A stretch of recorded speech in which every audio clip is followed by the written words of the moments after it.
So, Jeff, you're not just an attorney, you're a founder, you're an entrepreneur, and even a franchise owner. So, can you high level walk us through your journey and how you went from engineering to law to building intellectual strategies? Yeah, sure. I'm messed up, I guess. I've no, I really like to learn. I'm just literally I'm a learner. I've been back to school a few times. If you look at my my resume, I'd go back again if my wife would let me. But I'm really just a learner. So I went through engineering. I kind of decided I want to go to become. I don't want to become an engineer, but I want to go through engineering so that I can then go into business. I applied to a bunch of great business schools right out of engineering, and they all said, no, you need 3 or 4 years of experience. Come back later. Except one school that said, nah, don't bother reapplying.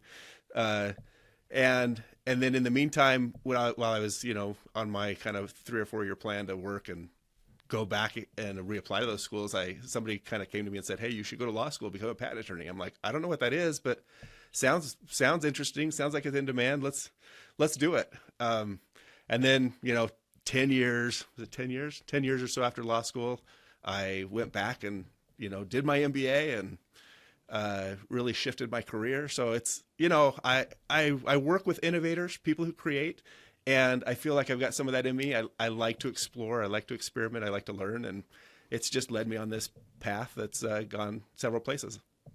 Yeah, it's really kind of a cool concept. When it comes to the like a fractional legal team, because you've heard of like fractional CFOs, fractional COOs, and all that. It's really kind of interesting what you've built. And was there some sort of defining moment or some sort of frustration that you had that you experienced that pushed you to create something that's really completely different, something I've not seen before? Yes, probably a couple things that added up. I ran my own practice for a while, had a couple of associates and staff that worked with me, and I wanted to get out of this patent niche into something more business, generally. And because I saw my innovative clients doing cool inventions, but also cool businesses that were a lot broader. So that's when I went back up MBA. But I think a couple points in time that really got me to where I'm at right now. And believe me, I'm still on a learning curve and innovating and, kind of evolving with the process. But I think we're at a good spot. But when I went in-house, so I went from running my own practice, I went in-house, and 2 weeks in, I said, this is the wrong way to practice. What have I been doing the last 10 years? And I think most people I've talked to who've gone from private practice to in-house have said something similar. And it's kind of like having a baby. I say that to some of my friends who've never been in-house, and I don't think they believe me, but you don't know what it's like to have a baby until you have a baby, right? It doesn't quite connect. And you just don't quite know what it's like to go in-house until you've been in-house. And so when you go in house, you just start seeing differently. In fact, one time was maybe a couple times actually, I was doing things. And I'm like, these guys are going to fire me. I'm doing this like a law firm attorney would do it, and that's not what they want, right? They want faster. They want more succinct. They want you to jump from topic to topic to topic, depending on how many attorneys you have in your team. And so it's a different type of practice. But that was like the first moment. I'm like, I've been practicing with the same types of clients on the outside, maybe the wrong way for what I should be doing on the inside. And so when I left that job, I went and I kind of just fell into a fractional role. We called it outside general counsel at the time because I was going from an employee to a contracted employee is all. And I watched some other friends doing that. I joined some groups doing that, and I realized fractional general counsel roles, it's just a recipe for burnout. Just like, if you go to big law, it's pretty much a recipe for burnout because, good attorneys get good clients. And the whole concept is you have me part of the time. I grow with you.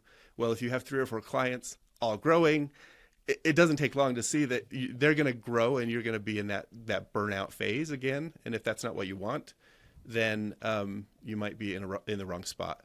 So that was a key for me. I'm like, how do I, I like the fractional. How do I transition from this solo fractional to something that's sustainable, really? Yeah, what I'm very curious. Do you use any sort of fractional services yourself, like fractional CFO or anything like that? I just brought on a fractional chief revenue officer. So we'll see how that goes. But I do, yes. That's Uh, interesting. Okay, hey, you're it's kind of like a practice what you preach almost kind of a thing. So I think that's kind of interesting. yes, and I've talked to. I actually run my practice with my wife. She's extremely good. She runs our finances and all the organizational stuff in the practice. Um, I keep trying to talk to her about bringing in somebody part time on the finance side because that's an easy thing to hand off to a lot of people. We're not there yet. That's a conversation we're still having as partners in the business. And so we'll probably bring somebody on at some point, but that's in the future. We just did a series last week or 2 weeks ago where we brought on it was three couples. They run the firms together in different capacities. Some had where it was both were attorneys.